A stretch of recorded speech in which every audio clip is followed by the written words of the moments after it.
Hello, जय हिंद दोस्तों। मैं Akshay Singh Kansai GS for IAS PCS में आपका स्वागत करता हूं। तो जैसा कि आपको पता होगा, अगर आप यूपी पीसीएस की तैयारी कर रहे हैं तो हमारे चैनल पर जो यूपी पीसीएस प्रीलिम्स होने वाला है उसके लिए घटना चक्र की सीरीज़ चल रही है। ये घटना चक्र का मॉडर्न हिस्ट्री का सेशन हम लेने आ रहे हैं। इससे पहले हमने जो ज्योग्राफी उसके कुछ सेशन लेके रखे हैं। अगर उनका वीडियो आपने ना देखा हो तो चैनल पे विजिट करके वो वीडियो देख सकते हैं आप जाके। ये हमारा मॉडर्न हिस्ट्री उसका दूसरा लेक्चर है। इससे पहले एक लेक्चर हम ले चुके हैं, ठीक है, जिसमें यूरोपियन का आगमन होता है, जितने भी युद्ध हुए हैं, ये सारी चीज़ें उसमें दे रखी थी। उस लेक्चर में जो भी घटना चक्र में कंटेंट है वो पूरा हम कवर कर रहे हैं, ठीक है, प्रीलिम्स पॉइंट ऑफ व्यू से, और अच्छे से सारी चीज़ें आपकी कवर हो जाएँ और एक्सप्लेनेशन के साथ।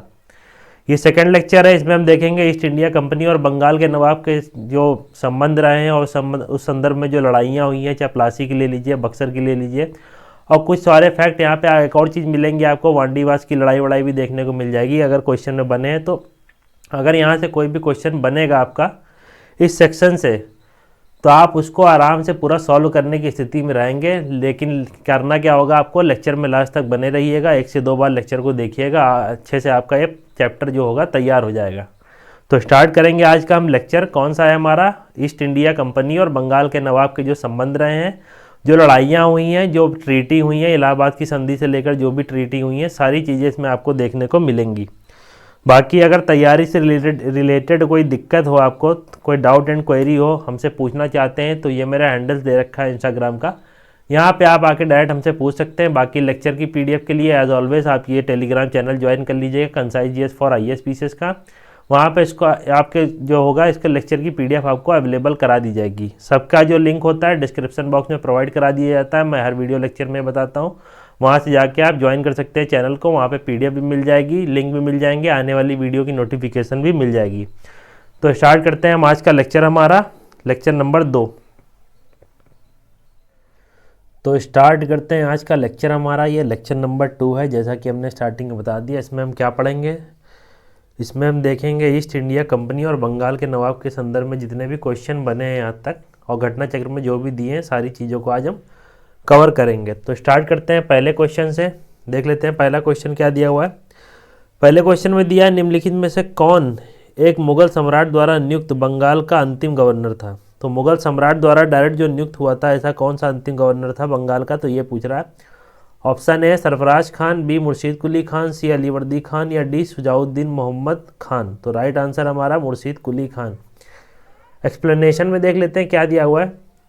जो 1717 में जो मुगल सम्राट फारूक सियार था, उसने मुर्शीद कुली खान को बंगाल का गवर्नर या सूबेदार नियुक्त किया था, और मुर्शीद कुली खान की मृत्यु के पश्चात उसका दामाद जो था शुजाउद्दीन बंगाल का सूबेदार बना, और जिसे तत्कालीन मुगल सम्राट बादशाह जो रंगीला मोहम्मद शाह रंगीला था उसके द्वारा मान्यता प्रदान की गई। तो मतलब नियुक्त अंतिम कौन हुआ था, तो मुर्शीद कुली खान हुआ था। किसके द्वारा नियुक्त की गई थी इसको, तो सम्राट फारूक सियार द्वारा इसकी नियुक्ति की गई थी। तो ठीक है। और एक और चीज़ ध्यान रखिएगा, 1717 लिखा तो इससे याद आ रहा है मैग्ना कार्टा जो अंग्रेजों को दिया था फारूक सियार ने, वो कब दिया था, तो 1717 में ही दिया था। ये कुछ एडिशनल फैक्ट है तो याद रख कर लीजिएगा इसको। आगे दिया गया आता है, इसमें यह दिया है मुगल सम्राट द्वारा नियुक्त अंतिम गवर्नर कौन था, तो मुर्शीद कुली खान था। यहाँ पे इसमें कंफ्यूज ना होइएगा कि यहाँ पे मान्यता प्रदान की थी मोहम्मद शाह रंगीला ने, नियुक्त नहीं किया था, और ये वहाँ फारूक सियार ने मुर्शीद कुली खान को नियुक्त किया था। ठीक, तो इतनी चीज़ें इसमें ध्यान में रखिएगा। नेक्स्ट क्वेश्चन देखते हैं, दूसरा क्या है। मुगल बादशाह द्वारा नियुक्त बंगाल का अंतिम सूबेदार कौन था। तो अगेन फिर से वही रिपीटेड क्वेश्चन, टिक कर लीजिएगा, मुर्शीद कुली खान। नेक्स्ट है तीसरा क्वेश्चन, कौन सा युद्ध जिसने क्या किया, भारत में ब्रिटिश प्रभुत्व का प्रारंभ किया। तो क्या पूछ रहा है, कौन सा ऐसा युद्ध था जिसने भारत में ब्रिटिश जो प्रभुत्व है उसका प्रारंभ कर दिया था। तो ऑप्शन ए दे रखा है बंगाल, बी प्लासी, सी मैसूर की तीसरी लड़ाई, या डी दे रहा है 1857 का स्वतंत्रता संग्राम। तो राइट आंसर क्या होगा, प्लासी। तो आपको पता होगा जो ब्रिटिश है उसने जो भारत में प्रभुत्व स्टार्ट किया, उसका स्टार्ट हुआ है वो कौन से हुआ, तो प्लासी के युद्ध से बाद से हुआ। तो ये आपको ध्यान रखना है। और प्लासी के युद्ध के संदर्भ में भी कुछ चीज़ ध्यान रखिएगा। 23 जून 1757 को ये युद्ध हुआ था। कब, 23 जून 1757 को ये युद्ध हुआ था, ये चीज़ ध्यान रखिएगा। बक्सर की लड़ाई अगर याद रखनी है तो 1764 में हुई थी, अक्टूबर में, तो बक्सर इससे ध्यान रख सकते हैं। मैसूर की लड़ाई आगे भी अभी एक्सप्लेनेशन में देख लेंगे, ठीक है। तो इसमें देखते हैं क्या, भारत में ब्रिटिश प्रभुत्व का प्रारंभ कहाँ से होता है, तो ध्यान रखिएगा प्लासी, जो अभी हम टिक करके आए हैं। प्लासी का युद्ध 23 जून 1757 में क्लाइव के नेतृत्व में लड़ा गया था और अपोजिशन में कौन थे क्लाइव के? तो नवाब सिराजुद्दौला था। सिराजुद्दौला को क्या कूटनीतिक तरीके से इसमें पराजित कर दिया गया था कि रॉबर्ट क्लाइव द्वारा, उसके लोगों को अपनी तरफ मिला के। तो वही दिया आगे, नवाब की सेना में 3 राजद्रोही थे। ये नाम ध्यान रखिएगा, राजद्रोहियों से भी कभी कभी क्वेश्चन बन जाता है कि प्लासी के युद्ध में जो सिराजुद्दौला है उसके जो राजद्रोही थे वो कौन कौन से थे? तो मीर जाफ़र का नाम ध्यान रखिएगा। जब इसके बाद क्या होगा, जब प्लासी का युद्ध खत्म हो जाए तो मीर जाफ़र को ही वहाँ का बंगाल का नवाब बनाएंगे अंग्रेज। दूसरा है यार लतीफ़ और तीसरा है राय दुर्लभ। ये क्या थे? तीनों राजद्रोही थे। किसकी सेना में? सिराजुद्दौला थे। ये जो रॉबर्ट क्लाइव के साथ मिल गए थे, इसी में क्या होते हैं कि रॉबर्ट क्लाइव युद्ध जीत जाते हैं सिराजुद्दौला से। आगे दिया, नवाब की एक अग्रगामी टुकड़ी की नेता जो थे मीर मदान और मोहनलाल थे। सहसा एक गोली से रणभूमि में ही मीर मदान जो थे ये मार दिए गए थे, एक गोली से रणभूमि में ही। नवाब सिराजुद्दौला द्वारा अपने प्रमुख अधिकारियों से मंत्रणा के दौरान मीर जाफ़र ने उसे पीछे हटने को कहा और यह भी कहा कि नवाब को सेना का नेतृत्व सेनाध्यक्षों के हाथों में छोड़ देने के बाद युद्ध क्षेत्र से चले जाना चाहिए।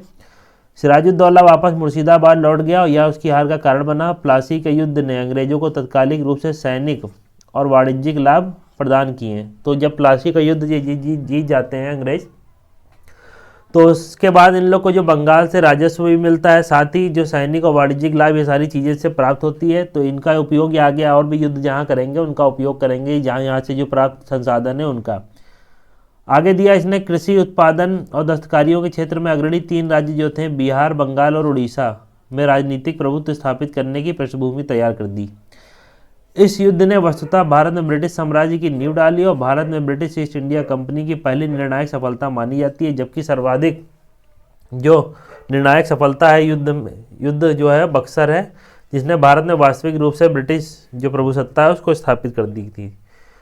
तो अगर ये पूछे क्वेश्चन कि ब्रिटिश प्रभुत्व की स्थापना किसने स्टार्ट की भारत में, कौन से युद्ध ने, तो यहाँ पर टिक करिएगा प्लासी। अगर आपसे पूछे कि वास्तविक रूप से जो ब्रिटिशर्स हैं उनको भारत में वास्तविक शक्ति स्थापित करने का कौन से युद्ध से मौका मिला, तो ध्यान रखिएगा बक्सर का युद्ध टिक करिएगा जो 1764 में हुआ था। आगे देखते हैं नेक्स्ट क्वेश्चन क्या दे रखा है। ईस्ट इंडिया कंपनी की भारत में प्रथम निर्णायक, तो निर्णायक सैन्य सफलता पूछ रहा हूँ, यहाँ प्रथम दे रखा है तो ये टिक करिएगा। फिर से वही रिपीटेड प्लासी, क्वेश्चन थोड़ा घुमा के पूछा गया है। 5वां क्वेश्चन है, प्लासी का युद्ध लड़ा गया था। ऑप्शन ए दे रखा है 1761, 57, 60 और 67। तो राइट आंसर आपको पता होगा 23 जून 1757 को प्लासी का युद्ध लड़ा गया था। डेट ध्यान रखिएगा, एक बार पूछा भी जा चुका पेपर में। तो 23 जून 1757 को ये लड़ा गया था युद्ध, ठीक है। 1707 में ध्यान रखिएगा वांडीवास का युद्ध हुआ था। 1707 में किसका हुआ था? वांडीवास का युद्ध हुआ था। और 61 में आपको पता होगा पानीपत का युद्ध हुआ था। पानीपत का तीसरा युद्ध कब हुआ था? 1761 में हुआ था, ठीक है। तो पानीपत की 3rd बैटल हुई थी 1761 में और 2 बैटलें और हुई थी पानीपत की इससे पहले 1526 और 56 में। तो ये चीज़ ध्यान रख सकते हैं आप। नेक्स्ट क्वेश्चन में बढ़ते हैं, 6ठा number question. Sirajuddaula lord Clive द्वारा जो परास्त हुआ था कौन से युद्ध में हुआ था? अभी हम पढ़ के आ रहे हैं पूरा डिटेल्ड में। जो प्लासी का युद्ध था उसी में सिराजुद्दौला जो है रॉबर्ट क्लाइव है उससे परास्त हुआ था युद्ध में। नेक्स्ट है, भारतवर्ष में ब्रिटिश साम्राज्य का संस्थापक कौन है? तो option A Warren Hastings, Amherst, Lord Robert Clive और लॉर्ड विलियम बेंटिक। तो यहाँ पे आपको पता होगा रॉबर्ट क्लाइव जो था उसी ने इलाहाबाद की संधि भी की और साथ ही उसी ने क्या किया, प्लासी के युद्ध में विजय भी दिलाया। तो ये सब चीज़ें इस हिसाब से इनको क्या किया जाता है, ब्रिटिश साम्राज्य का संस्थापक कहा जाता है भारत में। एक्सप्लेनेशन में देखते हैं क्या दिया। भारतवर्ष में ब्रिटिश साम्राज्य का संस्थापक कौन था? तो लॉर्ड रॉबर्ट क्लाइव था, जिसने प्लासी के युद्ध में 23 जून 1757 को बंगाल के नवाब सिराजुद्दौला को पराजित कर भारत में पहली बार भारत में ब्रिटिश प्रभुत्व की नींव रखी। तो ये चीज़, इतनी चीज़ें इसमें ध्यान में रखिएगा। और साथ ही इलाहाबाद की संधि के लिए भी क्लाइव को वापस दोबारा बुलाया गया था, तो ये भी ध्यान में रखिएगा। जो इलाहाबाद की संधि होती है वो भी किसके नेतृत्व में होती है? अंग्रेजों की तरफ से, तो क्लाइव के नेतृत्व में होती है। नेक्स्ट है, किसे स्वर्ग से उत्पन्न सेना नायक कहा जाता है? तो ऑप्शन दे रखा है अल्बुकर्क, बी रॉबर्ट क्लाइव, सी फ्रांसिस डुप्ले या डी कॉर्नवालिस। तो राइट आंसर है रॉबर्ट क्लाइव को स्वर्ग से उत्पन्न सेना नायक कहा जाता है। ऐसा कथन किसने कहा था? तो विलियम पिट थे। उन्होंने किसके संदर्भ में कहा? तो रॉबर्ट क्लाइव के संदर्भ में कहा था कि ये एक स्वर्ग से उत्पन्न सेना नायक है। कौन? तो रॉबर्ट क्लाइव। नेक्स्ट क्वेश्चन देखते हैं, 9वां नंबर क्वेश्चन, प्लासी का युद्ध मैदान कहाँ पे है? तो ये पूछ रहा है प्लासी का युद्ध मैदान कहाँ पे है। तो अगर आपको ये भी ना पता हो कहाँ पे है, लेकिन इतना आपको पता होना चाहिए, प्लासी का युद्ध कहाँ? बंगाल में लड़ाई हुई थी, और बंगाल से यहाँ टिक कर सकते हैं, पश्चिम बंगाल में है राइट आंसर। ए दे रखा है बिहार, बी आंध्र प्रदेश, सी उड़ीसा, डी पश्चिम बंगाल। आपको पता होगा पश्चिम बंगाल, इसमें टिक कर लीजिएगा। और यहाँ पे ध्यान रखिएगा भागीरथी नदी के किनारे पर है प्लासी का युद्ध। ठीक, वर्तमान में इसको पलासी भी कहते हैं, क्योंकि आज देखिएगा कुछ बुकों में आप पलासी टू पार्टीशन करके एक बुक आती है, उसमें पलासी लिखा होता है, ना कि प्लासी। तो यहाँ ध्यान रखिएगा क्या, पलासी का युद्ध मैदान कहाँ है? तो पश्चिम बंगाल में हो, कहाँ? भागीरथी नदी के किनारे। नेक्स्ट क्वेश्चन क्या है? 10वां, किसने अपनी राजधानी मुर्शिदाबाद से मुंगेर स्थानांतरित कर दी थी? तो ऑप्शन ए दे रखा है अलीवर्दी खान, बी सिराजुद्दौला, सी मीर जाफर और डी मीर कासिम। तो राइट टिक कर लीजिएगा मीर कासिम। इसमें होता यह है कि जब अंग्रेज जब प्लासी के युद्ध के बाद, इसमें थोड़ा सा बैकग्राउंड देख लीजिए, जब क्या होता है कि जब प्लासी के युद्ध के बाद अंग्रेज जब मीर जाफ़र को बनाते हैं नवाब, ठीक है, तो मीर जाफ़र इनकी शर्तें पूरी करता है, और जब कुछ बहुत शर्तें नहीं भी पूरी होती तो उसको पलट के किसको? मीर कासिम को ये बना देते हैं नवाब। तो मीर कासिम थोड़ा कूटनीतिक रूप से सक्षम होता है, तो ये क्या करता है कि जो मुर्शिदाबाद में पहले राजधानी होती है उसको मुंगेर में स्थानांतरित कर देता है। तो मतलब ये इसलिए करता है क्योंकि ये जो तट से थोड़ा अंदर पड़ता है ना, ये जो हमारा मुंगेर है, तो अंदर साइड राजधानी स्थानांतरित कर देता है, ताकि क्या हो कि अंग्रेज़ों से उसकी पहुंच से दूर हो जाए। तो इस चक्कर में क्या करता है, मुर्शिदाबाद से मुंगेर स्थानांतरित कर देता है राजधानी। और एक चीज़ ध्यान रखिएगा, फैक्ट पूछा जाता है किनको कठपुतली नवाब कहा जाता है, किन दोनों को? तो मीर जाफ़र और मीर कासिम को, मीर जाफ़र और मीर कासिम को क्या कठपुतली नवाब कहा जाता है? ये चीज़ ध्यान रखिएगा, ये भी क्वेश्चन बन चुका है शायद 1-2 बार, इसको देख लीजिएगा। मीर जाफ़र और मीर कासिम को क्या कठपुतली नवाब के नाम से भी जाना जाता है। तो एक्सप्लेनेशन में देखते हैं 10वें नंबर के क्वेश्चन में क्या दे रखा है। मीर कासिम अपनी राजधानी मुर्शिदाबाद से मुंगेर ले गया, संभवतः वह मुर्शिदाबाद के षड्यंत्र वातावरण और कलकत्ता से दूर रहना चाहता था, ताकि अंग्रेज जो हस्तक्षेप ना कर सके उसकी आंतरिक मामलों में। तो वह इसी चक्कर में क्या राजधानी दूर करता है। 11वां नंबर क्वेश्चन, सबसे अधिक निर्णायक युद्ध जिसने अंग्रेजों के भारत में प्रभुत्व को संस्थापित किया। तो कौन सा ऐसा युद्ध था जिसने अंग्रेजों के भारत में प्रभुत्व को स्थापित कर दिया? Option A Buxar, B Plassey, C Wandiwash, D Panipat. तो राइट आंसर आपको पता होगा बक्सर का युद्ध है, अभी हम ऊपर पढ़ के भी आ रहे हैं। प्लासी की युद्ध तो जो था वो एक कूटनीतिक विजय थी, लेकिन जो बक्सर का युद्ध था ये आमने सामने की लड़ाई हुई थी, और इसी लड़ाई में जब अंग्रेज जीतते हैं बक्सर के युद्ध में, 3 शक्तियों को पराजित करते हैं। बंगाल के नवाब हो गए जो, ठीक है, और दिल्ली के हो गए और अवध के हो गए, इन तीनों को एक साथ हराते हैं। उसी के साथ हेक्टर मुंडो युद्ध का नेतृत्व करता है। ये सब चीज़ें इसमें ध्यान में रखिएगा, एक्सप्लेनेशन में दे रखा है, आगे पढ़ लेते हैं। अक्टूबर 22, 1764 को अंग्रेजों ने मीर कासिम और अवध का नवाब जो थे शुजाउद्दौला, दिल्ली के शाह आलम द्वितीय, तो कौन कौन थे 3 संयुक्त सेना? ध्यान में रखिएगा, एक तरफ हेक्टर मुंडो हैं, दूसरी तरफ ये 3 है कौन? अवध के नवाब हैं शुजाउद्दौला, यहाँ पे बंगाल के मीर कासिम, और दिल्ली के कौन है? तो शाह आलम द्वितीय। तो शाह आलम द्वितीय, तो इन तीनों की संयुक्त सेना को हेक्टर मुंडो के नेतृत्व में हराया जाता है। तो ये दिया है, सम्मिलित सेना को बक्सर युद्ध में परास्त कर दिया था। इस युद्ध जो है इसमें अंग्रेजों की कमान किसने संभाल रखी थी? तो मेजर हेक्टर मुंडो ने। इस युद्ध के परिणाम ने प्लासी के निर्णयों पर मुहर लगा दी, और भारत में अंग्रेजों को अब चुनौती देने वाला कोई दूसरा नहीं बचा था। इलाहाबाद तक के प्रदेश में अंग्रेजों का अधिकार आ गया और दिल्ली विजय का मार्ग खुल गया। बक्सर का युद्ध भारतीय इतिहास में निर्णायक सिद्ध हुआ। P.E. रॉबर्ट्स ने बक्सर के युद्ध के बारे में कहा था कि प्लासी की अपेक्षा बक्सर को भारत में अंग्रेजों की प्रभुत्ता की जन्मभूमि मानना कहीं अधिक उपयुक्त है। यदि बक्सर के युद्ध के परिणाम को देखा जाए तो कहा जा सकता है कि प्लासी की विजय से अंग्रेजों की कूटनीतिक परिणाम थी, वहीं बक्सर का जो विजय है वो इतिहासकारों ने पूर्णतः सैनिक विजय बताया है। प्लासी के युद्ध ने अंग्रेजों की प्रभुता बंगाल में स्थापित की थी, परंतु बक्सर का युद्ध क्या करता है, उनको जो कंपनी है उसको अखिल भारतीय स्वरूप प्रदान कर देता है। तो यही चीज़ें इसमें लिख रखी हैं। नेक्स्ट है 12 नंबर क्वेश्चन, 12वां क्वेश्चन देखते हैं इसमें क्या दे रखा है। अंग्रेजी ईस्ट इंडिया कंपनी द्वारा लड़े गए निम्नलिखित युद्धों में से कौन सा सर्वाधिक निर्णायक रहा है? तो कौन सा सर्वाधिक निर्णायक रहा है? तो ये तो कूटनीतिक लड़ाई हो गई, ये आपको पता होगा। तो राइट आंसर इसमें बक्सर ही होगा। अभी यहाँ पे दे रखा है, ऊपर एक्सप्लेनेशन में पढ़ के भी आए हम, तो देख लीजिएगा उसको। बाकी प्रथम आंग्ल मैसूर में तो अंग्रेज परास्त हो गए थे, आंग्ल सिख युद्ध में भी परास्त हो गए थे। तो कौन सी युद्ध है? बक्सर का युद्ध ध्यान रखिएगा। नेक्स्ट देखते हैं 13 नंबर क्वेश्चन। कौन सा युद्ध भारत में अंग्रेजों के आधिपत्य की स्थापना की दृष्टि सबसे महत्वपूर्ण है? अगेन रिपीटेड क्वेश्चन है, थोड़ा क्वेश्चन घुमा देते हैं। बक्सर ही है। बक्सर के युद्ध के समय दिल्ली के शासक, अभी हम पढ़ गए हैं, शाह आलम द्वितीय जो था वो दिल्ली का शासक था, तो इसको टिक कर लीजिएगा। देखिए जो चीज़ें पढ़ चुके हैं उनको आराम से टिक करते हुए चलिएगा, ज़्यादा बार बार उसको पढ़ के टाइम वेस्ट ना करिएगा उन क्वेश्चंस पे। नेक्स्ट है 15वां नंबर क्वेश्चन। बक्सर की लड़ाई के समय बंगाल का नवाब कौन था? तो बंगाल का नवाब उसमें पता होगा, जब बक्सर की लड़ाई हो रही थी तो बंगाल का नवाब पहले कौन था? मीर कासिम था। लेकिन मीर कासिम बंगाल की नवाब छोड़ के भाग जाता है, कहाँ पे? अवध पहुंच जाता है। तो अवध में पहले से वहाँ पे शाह आलम द्वितीय भी होते हैं। तो अवध जब छोड़ के भागता है तो उस समय अंग्रेज किसको बना देते हैं बक्सर की लड़ाई के समय वहाँ का नवाब? तो मीर जाफ़र को बना देते हैं उस समय वहाँ का नवाब। तो ठीक है। नेक्स्ट क्वेश्चन देखते हैं 16वां नंबर क्वेश्चन। निम्नलिखित में से जिस एक ने ईस्ट इंडिया कंपनी को दीवानी प्रदान की थी वो कौन था? तो दीवानी का अधिकार किसको? इलाहाबाद की संधि के बाद शाह आलम द्वितीय से दीवानी का अधिकार ले लेते हैं और बक्सर के युद्ध के पश्चात ही इलाहाबाद की 2 संधियाँ होती हैं। तो वही नीचे दे रखा है एक्सप्लेनेशन, उसको देखते हैं।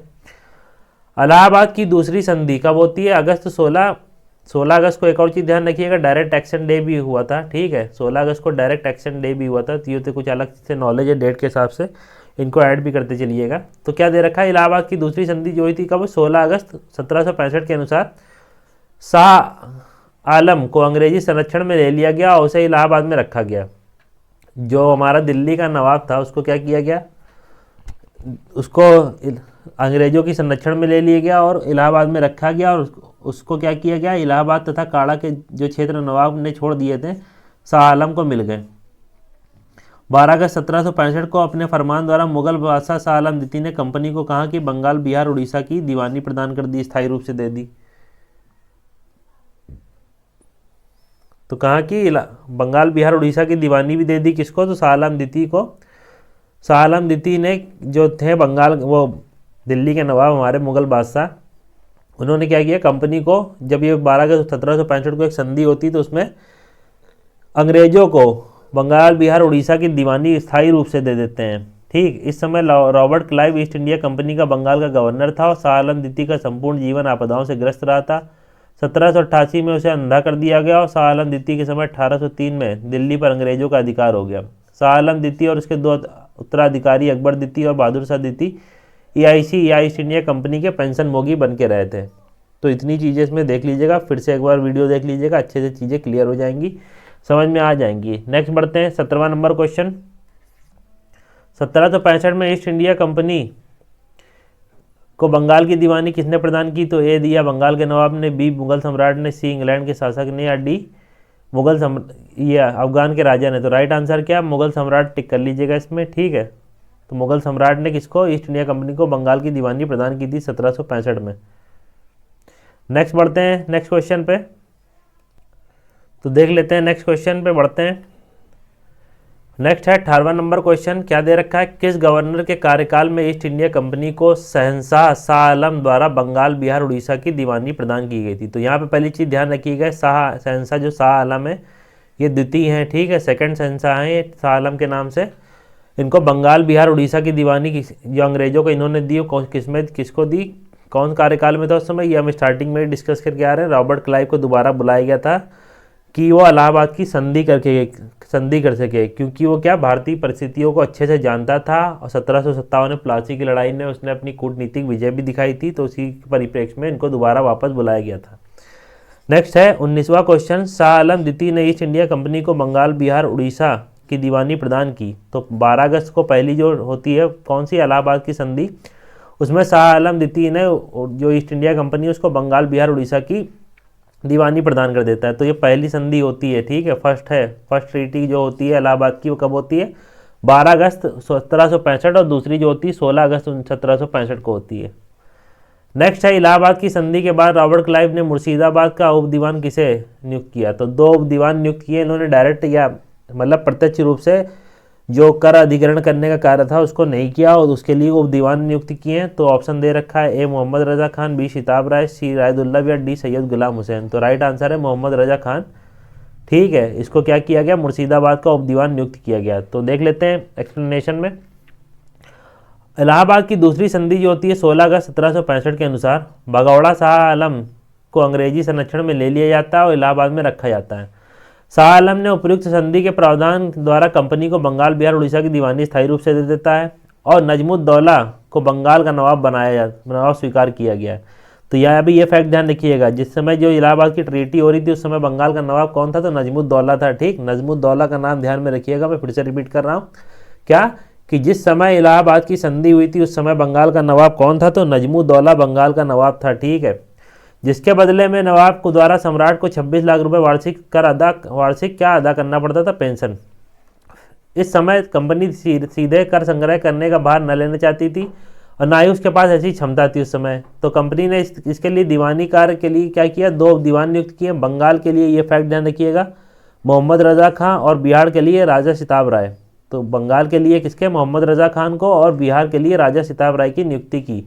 तो ध्यान रखिएगा 2 दीवान कौन कौन थे नियुक्त किए गए? बंगाल के लिए मोहम्मद रजा खान और बिहार के लिए राजा सिताब राय। इन दोनों का नाम जरूर ध्यान रखिएगा, क्वेश्चन बनते ही बनते हैं। ठीक है, मोहम्मद रजा खान जो था उप नाजिम के रूप में भी कार्य करता था। इस प्रकार समझ, दीवानी और निजामत कार्य भारतीयों द्वारा ही चलाया जाता था, यद्यपि अधिकार कंपनी के हाथ में था।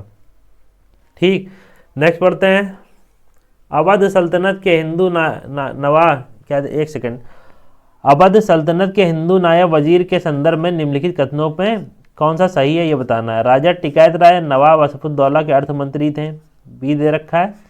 अवध के नवाबों के राज्य में सामान्यतः कतिपय हिंदू जातियों के लोगों को उच्च स्थान प्राप्त था। तो राइट आंसर बताना, ए दे रखा है केवल 1, बी केवल 2, सी 1 2, डी ना तो 1 ना तो 2। तो राइट आंसर यही टिक कर लीजिएगा, बोथ हैं। ठीक है, राजा टिकैत राय नवाब आसफुद्दौला उस समय जो थे के दीवान और अर्थमंत्री थे, इसलिए कथन एक सही है। अवध के नवाबों के राज्य में हिंदू अधिकारियों को भी उच्च पदों पर नियुक्ति की गई थी। उदाहरणतः क्या देख सकते हैं हम कि आसफुद्दौला के दीवान थे राजा टिकैत राय थे और राजा झाऊलाल, और नवाब सफदरजंग के प्रधानमंत्री सेना नायक राजा नवल राय आदि थे। इन्हीं जातियों के प्रतिनिधि थे। तो इतनी चीज़ें इसमें ध्यान रखिएगा। नेक्स्ट है 23rd नंबर क्वेश्चन। 18वें शतक में भारत में लड़े गए युद्धों का निम्नलिखित में से सही कालानुक्रम कौन सा है? तो ए वांडीवास बक्सर और अंबूर का युद्ध पलासी, बी अंबूर का युद्ध पलासी वांडीवास बक्सर, सी दे रखा है वांडीवास।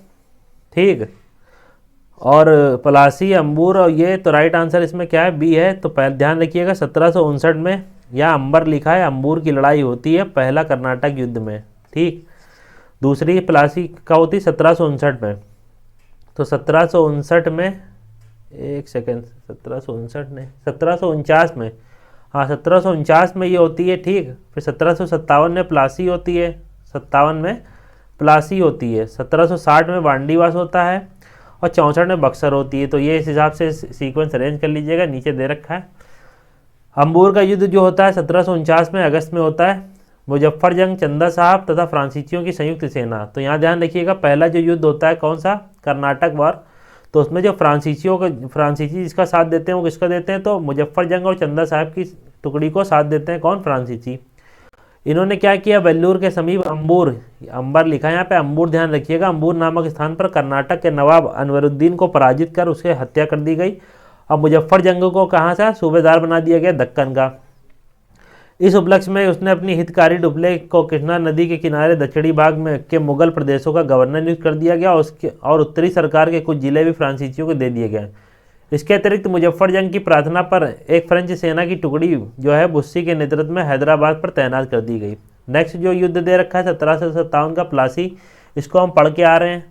बक्सर का युद्ध भी अभी हमने पढ़ लिया है। वांडीवास देख लेते हैं। तो 1760 में वांडीवास का युद्ध होता है, ध्यान रखिएगा। अंग्रेज और फ्रांसीसियों के मध्य युद्ध के में क्या होता है? फ्रांसीसी पराजित हो जाते हैं और इस युद्ध के बाद क्या होता है? फ्रांसीसियों की जो शक्ति होती है पूर्णतः समाप्त हो जाती है भारत में। अंग्रेजी सेना का नेतृत्व इसमें आयरकूट करते हैं और फ्रांसीसी सेना का नेतृत्व कौन करते हैं? काउंट दी लाली करते हैं। तो इतनी चीज़ ध्यान रखिएगा। बाकी हमने अभी शुरुआत में प्लासी और बक्सर पढ़ ही लिया है। नेक्स्ट है 24 नंबर क्वेश्चन। उस फ्रांसीसी सेनापति का नाम बताइए जो 1760 के वांडीवास युद्ध में पराजित हुआ। फ्रांसीसी सेनापति का नाम पूछ रहा है यहाँ, ये ध्यान ध्यान रखिएगा क्या? फ्रांसीसी सेनापति का नाम पूछ रहा है यहाँ पे, अंग्रेज सेनापति का नाम ना टिक कर दीजिएगा। तो फ्रांसीसी सेनापति का नाम क्या था? काउंट डी लाली। तो ठीक है, नेक्स्ट देखते हैं वांडीवास का युद्ध 1760 में। अभी हम पढ़ के आ रहे हैं किसको? फ्रेंचों को हराया था अंग्रेजों ने और पूर्णतः इनकी शक्ति समाप्त हो गई थी फ्रेंच की भारत में। 1760 का प्रसिद्ध वांडीवास का युद्ध अंग्रेजों द्वारा किसके खिलाफ लड़ा गया? अगेन रिपीटेड क्वेश्चन, बार बार इसमें टाइम वेस्ट नहीं करते। नेक्स्ट क्वेश्चन में बढ़ते हैं। 27वां नंबर क्वेश्चन पूछ रहा कौन सा युग्म सही सुमेलित है? तो बक्सर का पता होगा, मीर जाफर के विरुद्ध क्लाइव था, तो ये गलत है। यहाँ पे मीर जाफर नहीं, मीर कासिम था और यहाँ क्लाइव भी नहीं था, तो ये गलत दे रखा है। वांडीवास का फ्रांसीसी विरुद्ध ईस्ट इंडिया कंपनी, तो यही ठीक है, अभी हम पढ़ के आ रहे हैं। बाकी चिंचिया वाला जो सिखों का युद्ध था इसमें दिया डलहौजी के विरुद्ध मराठे, और खुर्दा का युद्ध निजाम दे रखा है, तो ये सब चीज़ें गलत हैं। एक्सप्लेनेशन में देख लेते हैं सही से। बक्सर का युद्ध 22 अक्टूबर 1764 अवध के नवाब शुजाउद्दौला, मुगल सम्राट शाह आलम द्वितीय, मीर कासिम की संयुक्त सेनाओं के मध्य लड़ा गया था। हेक्टर मुंडो ब्रिटिश सेना की तरफ से सेनापति था। वांडीवास का 22 जनवरी 1760 अंग्रेजों तथा फ्रांसीसियों के मध्य युद्ध में फ्रांसीसी पराजित हो गए, यही पराजय भारत में उनके पतन की शुरुआत हो गई। चिलियावाला का जो युद्ध होता है वो 13 जनवरी 1849 को लड़ा जाता है। इस युद्ध में अंग्रेजी सेना का नेतृत्व लॉर्ड गफ ने किया। चिलियावाला युद्ध में किसने अंग्रेजी सेना का नेतृत्व किया? तो लॉर्ड गफ ने अंग्रेजी सेना का नेतृत्व किया चिलियावाला युद्ध में। ये चीज़ ध्यान रखिएगा। हुआ कब है? तो 1849 में चिलियावाला युद्ध हुआ है, और सिख सेना का शेर सिंह के नेतृत्व में लड़ी। तो सिख सेना किसके नेतृत्व में लड़ी? शेर सिंह के नेतृत्व में लड़ी। अंग्रेजी सेना का नेतृत्व लॉर्ड गफ ने किया। किस युद्ध की बात कर रहे हैं? तो चिलियावाला युद्ध की बात कर रहे हैं। चिलियावाला युद्ध हुआ कब था? तो 13 जनवरी 1849 को। युद्ध क्या था? अनिर्णायक था। इस युद्ध में के समय भारत का गवर्नर जनरल जो था लॉर्ड डलहौजी था, तो इतनी चीज़ ध्यान रखिएगा। लॉर्ड डलहौजी इस समय भारत का गवर्नर था। खुर्दा का युद्ध निजाम के विरुद्ध लड़ा गया, निजाम के विरुद्ध मराठों द्वारा लड़ा गया। ठीक है, इसमें अंग्रेज नहीं है। खुर्दा के युद्ध में हुआ लड़ा कब गया? 1795 में। तो ध्यान क्या रखना है? खुर्दा का युद्ध 1795 में हुआ, निजाम के विरुद्ध मराठा ने लड़ाई लड़ी, तो इतनी चीज़ ध्यान रखिएगा। निजाम इसमें हार जाता है, तो इतनी चीज़ें इसमें ध्यान में रखने वाली थी इस क्वेश्चन से रिलेटेड। नेक्स्ट बढ़ते हैं 28 नंबर क्वेश्चन। निम्नलिखित में से किसने भारत में अंग्रेजों का सर्वाधिक विरोध किया? तो लंबे समय तक जिसने लगातार विरोध किया वो कौन थे? ए है मराठा, बी मुगल, सी राजपूत या डी सिख। तो ये लगा लीजिएगा, मराठा राइट आंसर है। एक्सप्लेनेशन में लिखा है कि भारत में अंग्रेजों का सर्वाधिक विरोध मराठों द्वारा किया गया था। आंग्ल मराठा युद्धों के बाद ही मराठा शक्ति को दबाया जा सकता। मुगल साम्राज्य के खंडहरों पर मराठों ने अपने साम्राज्य की आधारशिला रखी। उन्हीं परिस्थितियों में अंग्रेजों ने भी लाभ उठाया।